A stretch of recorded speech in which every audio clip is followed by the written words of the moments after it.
All right. So we have the PDF from CompTIA for exam 501, and now we're looking at domain 2.5. Given a scenario, deploy mobile devices securely.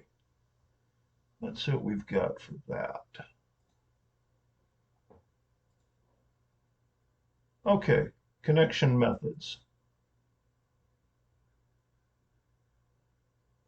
So cellular, wireless network segmented into cells. So I believe they're talking about the antennas that are up. One interesting thing I found out when I switched cell phone providers, I found out that three or four providers use the same tower. So one might be higher up the tower, but I didn't see a big difference in signal strength. And one of my buddies pointed out, I said, you realize they use the same towers for the most part in my area. Wi-Fi 802.11 types. Those are easier to intercept, and they're on the same band as microwave ovens. So your 802.11, B, G, AX, what's the newer one, AC? So some of those technologies are older, some of them are newer, some of them are faster, some of them are more reliable. So if you're buying a wireless router, and I'm used to home small office, if you're buying a wireless router from Best Buy, you want to make sure that it handles modern day signals. It's strong enough. Generally, they have more antennas these days and also wide variety of frequencies or wider variety of frequencies. One thing to keep in mind is a lot of them use the 2.4 gigahertz frequency, which is the same as microwaves and I think some of the remote control devices. So basically, it's busy. It's a crowded frequency where other devices have the opportunity to interact and interfere. So sometimes you want to switch frequencies if you have that opportunity to get off the 2.4 gigahertz band. Satcom, send and receive to satellites. Lights. Good for rural emergency use. I'm picturing old, you know, 1980s, 1990s movie where someone has this huge sat phone. Let's see, NFC, near field communication, very close communication, payment systems acts like a credit card. So NFC might be built into some phones and be able to interact at short distances with the appropriate credit card payment systems. The problem with that is you're broadcasting your credit card. So if somebody has a big enough antenna or can get close enough to you, they can read what's going on there. And wireless sensor protocol. And sometimes these different protocols and devices came up because of a different subset of a field. What does that mean? So ANT might be used on fitness devices. So you might be able to put something around your wrist, maybe a band around your chest, monitor heart rate, breathing, pulse, whatnot. And they chose not to use NFC or Wi-Fi or SATCOM. They decided to come up with their own ANT. What if it's abbreviation for antenna? IoT is let's see, IoT is Internet of Things. Internet of Things. ISM band. All right, let's see. Infrared is another connection method. I think a lot of TV clickers back in the day used to use infrared. That's why you had to point the end of the clicker towards the TV set or the set-top box, right? Because it's let's call it a laser. It's not, but let's call it a laser. It's an infrared beam that needs to go directly towards the target. So it's not a radio frequency wave which can pick it up from any angle. And in some ways, it's more secure since it's optical. I can't scroll down for anything. USB, Universal Serial Bus, faster, more secure, wired in. And I think we're familiar with USB these days. The one thing to look at is the different standards, and they change the names of it, like USB high speed, USB super speed. And I think one of the newer ones, like 3.0, instead of calling it, what is it, like USB super speed deluxe, they just say, hey, we're just going to call that 3.0, right? One of the things that you want to do if you mess with a lot of USB devices is get used to the symbol, right? Because there's standardized symbols that will be on the device and they'll look slightly different. So it's one way to double check and make sure you're getting the right speed. It's also interesting to see how much faster they've got. And what do you have besides USB? What have you got? Firewire. What else?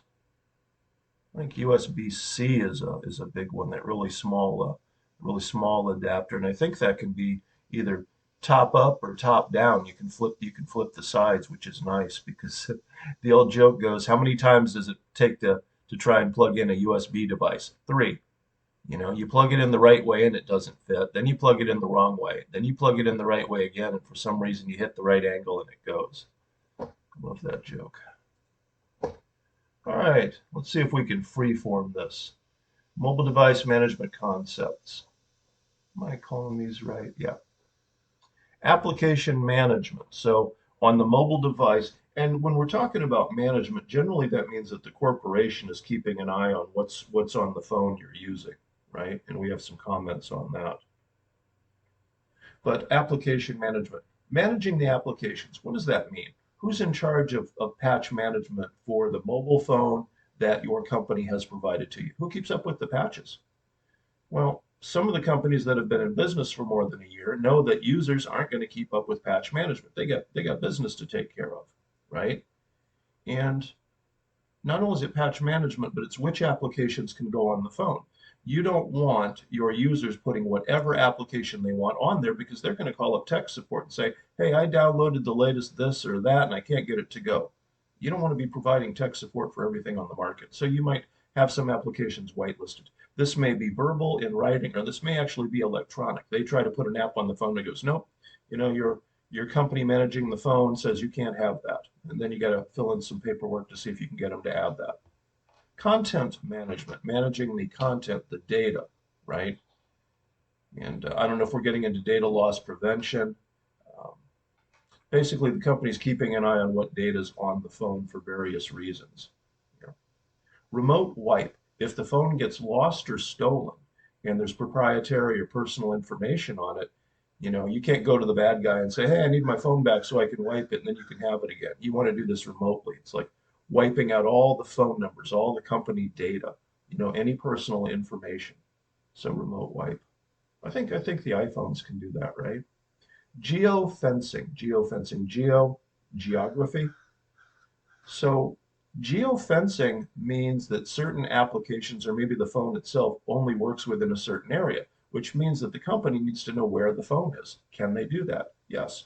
That's why it works with, say, cell towers, because the phone's sending out a little ping, a little beacon that says, here I am, here I am. And if you have two or more towers that can pick it up, it can triangulate and say, okay, the phone signal is stronger towards downtown than north of the city, right? So by figuring out which cell towers, if you're talking cellular, have the strongest signal from the phone, they can figure out how close it is, and you get a couple of points, and they can do what's called triangulation. Now, geofencing can say, hey, there's an application or a service that says if you're outside a certain fenced area, right? The phone doesn't work or the application doesn't work. Geolocation, I should probably maybe put that in there first. It's just being able to geographically locate the phone. Screen locks, screen locks. If you set the phone down and walk away, hopefully it locks up after a minute so people can't get in and look at what you've got. Probably not a good idea to set the phone down and walk away, but push notification services, push notification services. So these little pop-ups that happen on your phone. And yours truly needs to get back and look at push notification services himself. Passwords and pins. Yeah, should we use passwords and pins? Well, unfortunately, yes. You know, unless you have like a biometric reader that can scan your thumbprint or, you know, check out your iris, your eye, and say, okay, it's you. Biometrics, that's the physical stuff. Identifying, you know, a person, authorized or unauthorized, by a physical feature. Again, thumbprints or, you know, eyes. And it could be iris. It could be, I think they could check the blood vessels. Context-aware authentication. Context-aware. It's what circumstance are you trying to use this? What is the circumstance? That's fairly high-tech. Storage segmentation. I believe that's referring to personal data versus corporate data. So for instance, the phone may have the ability to determine whether it's business or personal and put it in a, you know, a locked room if it's business. It's harder to get to. Excuse me. Full device encryption, meaning basically encrypt everything on the device. Don't give the bad guys a toehold. 1 second.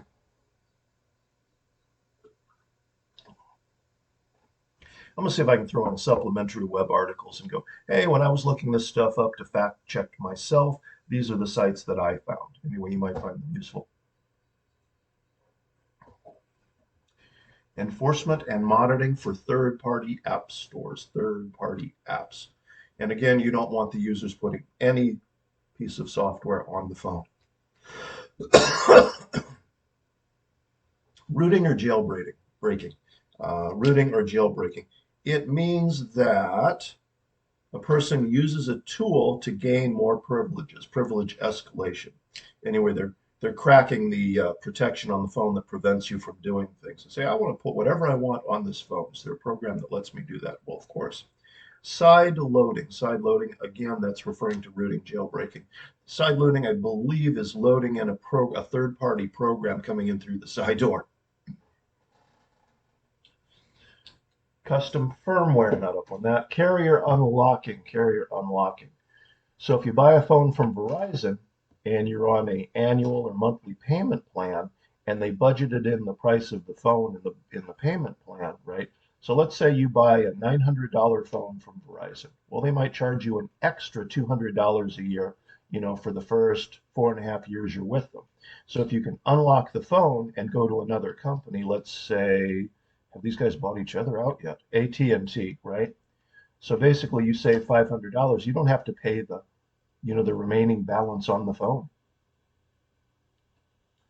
Firmware over OTA, over the air updates, and it's referring to how you get the firmware, I think that means you don't have to log in through the internet, right? So there's some security things involved with that. Camera use, what should you be able to use the camera for? If you're in a secure location and they let you hang on to the phone, right? They might want to turn off the camera feature so you can't be taking pictures of documents. Silly example, but side loading. I'm going to go ahead and get this done. Let's see. Side loading. Media file transfer by writing to a memory card for insertion. Okay, so it's a different way of getting the data in. Pros and cons on that. And back up.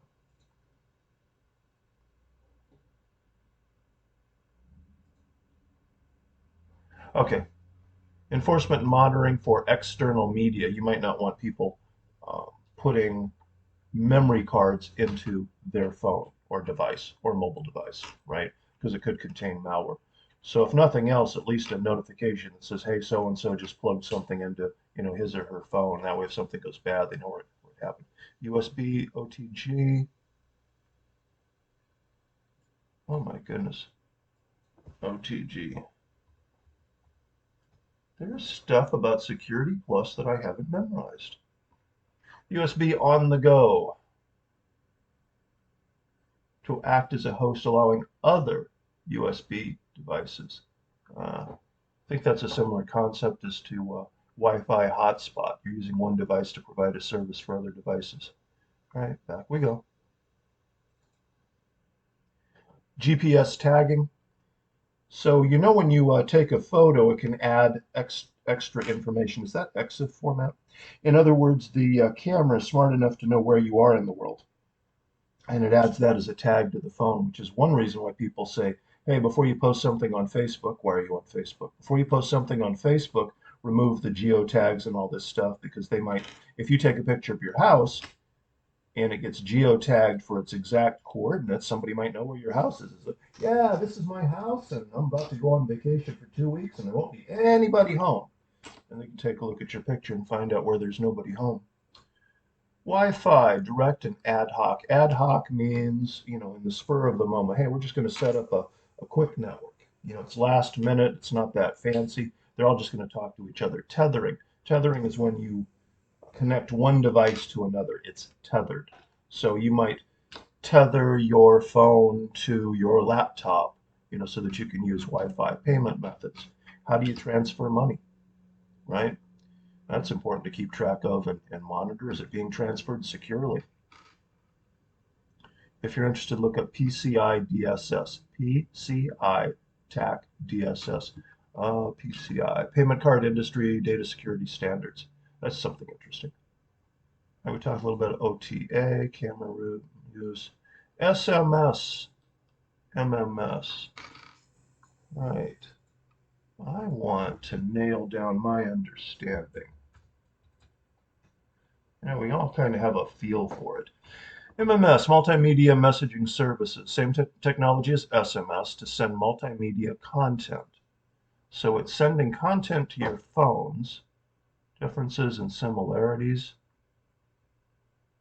sent over cellular network. Standard SMS messages are limited to 160 characters per message. Isn't that what they say for tweets? That is a good site. Twilio. Let's see if we can't add that. There we go. Up. So can we go down one slide? Deployment models. This won't be pretty, but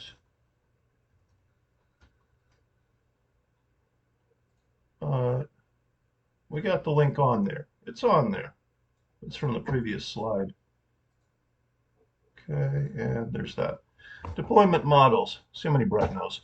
BYOD, bring your own device. In other words, you sign up with a company and say, you can use your own phone. That might not be monitored as much. Corporate owned means the corporate owns it. And by the way, there's hybrids. They might give you a device and say, hey, you can use this device for some of your stuff and some of our stuff, and they might segment it in memory. COPE, CYOD, and VDI. COPE. COPE. How about mobile device? ICE. Oh my God, goodness. Corporate owned, personally enabled. It's a business model. Yeah, they give you the device, you can use them if they're personally owned. But see, there's going to be shades of that, right? How much can you do on it? How much does the corporation have control over? So for my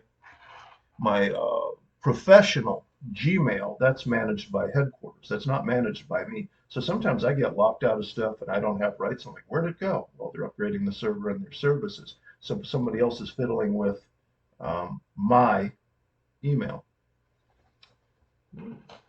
So what we don't have. We have CYOD on here. CYOD.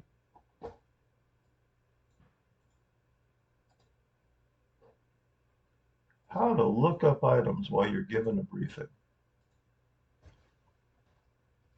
Hey, we're going over the process here. And it's that easy. For more information, click the blue link. All right. Okay, I think there's a couple more subdomains, but I'm going to go ahead and pop this video up so I've made some progress on my webpage on Security Plus. I'm going to take partial credit for this and just go ahead and post it and then come back and we'll add some more later. All righty. Peace.